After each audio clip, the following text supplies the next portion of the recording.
नमस्कार साथियों, welcome back my YouTube channel UP episodes. आज की वीडियो में हम बात करेंगे आरपीएफ कांस्टेबल न्यू वैकेंसी 2024 के बारे में। ये बहुत बड़ी खुशखबरी आप सभी के सामने है। आप सभी कैंडिडेट से मैं रिक्वेस्ट करूंगा कि इस भर्ती का कौन कौन इंतजार कर रहा है, प्लीज कमेंट कीजिए। आज की वीडियो का बनाने का उद्देश्य है, आप सभी को बताने का उद्देश्य है एकमात्र सिर्फ इतना ही है कि 2024 जो आने वाला है इसमें आरपीएफ ही नहीं अन्य वैकेंसियों की भी भरमार है। जो चुनाव से पहले आचार संहिता लगेगी उससे पहले RPF constable, SI, railway, ALP, group D की जो केंद्र सरकार की नौकरियां हैं वो बहुत जल्दी आने वाली हैं। अगर मैं बात करूं उत्तर प्रदेश पुलिस, जो कैंडिडेट उत्तर प्रदेश पुलिस का भी इंतजार कर रहे हैं वो कैंडिडेट भी रेडी रहें, जनवरी में उन सभी के लिए भी नोटिफिकेशन आने वाला है। तो आरपीएफ भर्ती से संबंधित कुछ नोटिफिकेशन, जैसे टोटल पोस्ट कितनी है, अप्लाई के लिए क्या क्या जरूरी, एज लिमिट, क्वालिफिकेशन और फिजिकल क्राइटेरिया जो रनिंग के रूप में है आप सभी कैंडिडेट का। तो वीडियो का पार्ट रहेगा। आप सभी कैंडिडेट से मैं रिक्वेस्ट करूंगा वीडियो लास्ट तक देखें ताकि मेरे द्वारा प्रोवाइड की गई जानकारी आप लोगों को अच्छे से समझ में आ सके।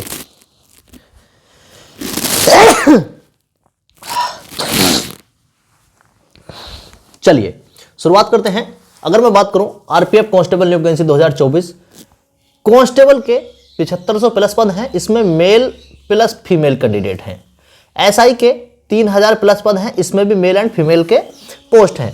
इनके लिए अलग अलग एज क्राइटेरिया है और अलग अलग ही क्वालिफिकेशन क्राइटेरिया है, इसमें हम आगे जानेंगे। टोटल पोस्ट 11000 के आसपास रहने वाली है, समथिंग 12000 है। ठीक है, अप्लाई के लिए क्या क्या जरूरी है देखो।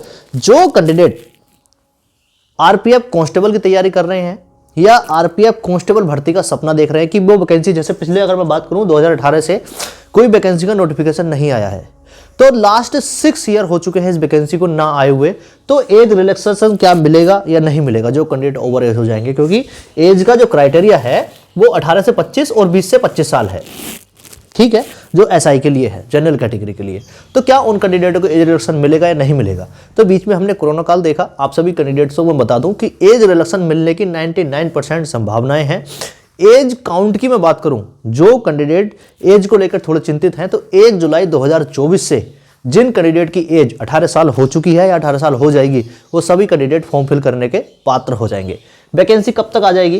तो वैकेंसी का नोटिफिकेशन जनवरी या फरवरी में आने की पूरी संभावनाएं हैं। आरपीएफ की कई सारी जो वेबसाइट है उन पर भी देखेंगे कि आरपीएफ की वैकेंसी जो है वो इतने ही पदों पर हर जगह दिखा रहा है। तो वैकेंसी आप सभी के लिए समक्ष है, नजदीक है। तो आप सभी कैंडिडेट अपनी तैयारी करेंगे अकॉर्डिंग टू सिलेबस, तो आपको एक्स्ट्रा एडवांटेज, एक्स्ट्रा बेनिफिट मिलेगा इस वैकेंसी में सेलेक्ट होने के लिए। चलिए आगे बात कर लेते हैं। तो अप्लाई के लिए क्या क्या जरूरी है? हाई स्कूल की मार्कशीट, इंटर की मार्कशीट जिस कैंडिडेट ने कर रखा हो, बाकी आपके पास में अपना मूल निवास प्रमाण पत्र, आपका कास्ट सर्टिफिकेट, आधार कार्ड, फोटो और सिग्नेचर, ये अप्लाई के समय आपके पास में होना चाहिए। आगे मैं बात कर लेता हूं एज लिमिट। तो एज लिमिट में कांस्टेबल की 18 से 25 साल, अगर आप ओबीसी कैटेगरी को तो 3 साल का रिलैक्सेशन, और एससी और एसटी कैटेगरी के हैं तो आपको 5 साल का एज रिलैक्सेशन मिलता है। ये तो भर्ती में ही है। बाकी एसआई के लिए न्यूनतम 20 साल, मैक्सिमम 25 साल जनरल, ओबीसी के लिए 3 साल का एज रिलैक्सेशन और एससी एसटी के लिए 5 साल का एज रिलैक्सेशन। ठीक है, क्वालिफिकेशन की मैं बात कर लेता हूं। सबसे पहले कांस्टेबल की तो 10+2 आपके पास में होना बहुत जरूरी है। आपने क्वालिफाई कर रखा हो, 10+2 12वीं की परीक्षा उत्तीर्ण कर रखी हो, तो आप फॉर्म फिल करने के लिए योग्य हो जाते हैं। एसआई के लिए चाहे वो मेल कैंडिडेट हैं चाहे फीमेल कैंडिडेट हैं, ग्रेजुएशन आपके पास में होना चाहिए, यानी आपके पास में इंटर के बाद जो हम क्वालिफिकेशन करते हैं, यानी बीए, बीएससी या बीकॉम आपके पास में होना बहुत जरूरी है। फिजिकल क्राइटेरिया में आप सभी के पास में, क्योंकि एग्जाम ही नहीं बेल्ट की नौकरी में आपको मानसिक नहीं शारीरिक रूप से भी फिट होना जरूरी है, तो आपकी इसमें हाइट का क्राइटेरिया भी रहता है। तो मेल कैंडिडेट की हाइट 165 सेंटीमीटर, फीमेल कैंडिडेट की हाइट 152 सेंटीमीटर, ये तो जनरली है। बाकी एसटी कैटेगरी के जो मेल कैंडिडेट है उनकी हाइट 160 सेंटीमीटर होनी चाहिए।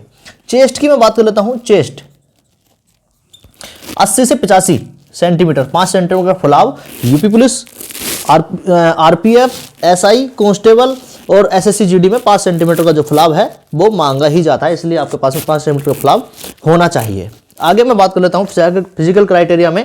जो रनिंग का प्रोसेस है, लॉन्ग जंप और हाई जंप का प्रोसेस है, इसमें रनिंग की मैं बात कर लेता हूं। मेल कैंडिडेट 1600 मीटर की रनिंग 5 मिनट 45 सेकंड में क्वालिफाइंग रेस होती है। अगर 5 मिनट 45 सेकंड में आप क्वालिफाई नहीं कर पाए तो आप भर्ती से डायरेक्टली बाहर हो जाते हो। इसलिए आपको फिजिकल की, यानी फिजिकल में रनिंग की आपको बहुत अच्छे से तैयारी करनी होती है, तभी आप ये क्वालिफाइंग कर पाते हो 5 मिनट 45 सेकंड में।